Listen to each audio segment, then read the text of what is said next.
Your excavator starts perfectly, then dies after a few seconds. You've checked the battery, the starter, even the filters. Everything seems fine. But what if the real problem is hiding inside your fuel system? When your machine fires up, then cuts out, it's almost always a sign of one thing. Fuel isn't reaching the injectors consistently. It's like trying to breathe through a straw that's half blocked. You get an initial breath, but it's not enough to keep going. The engine takes that first gasp of fuel, it ignites, and then it starves. It gasps, and then it dies. So what's the real culprit? Most of the time, it's air.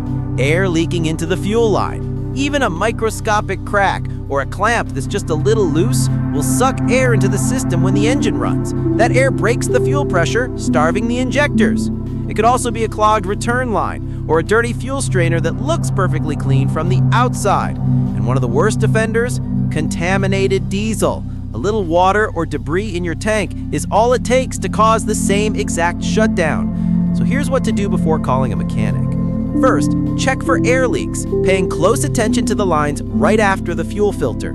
Second, if you've changed filters recently, make absolutely sure you bled the system properly to get all the air out.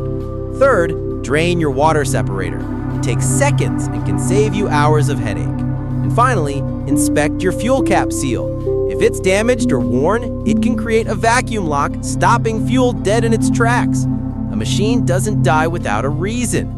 It just can't breathe. Treat your fuel system like it's lungs. Keep it clean, keep it sealed, and it'll serve you for years.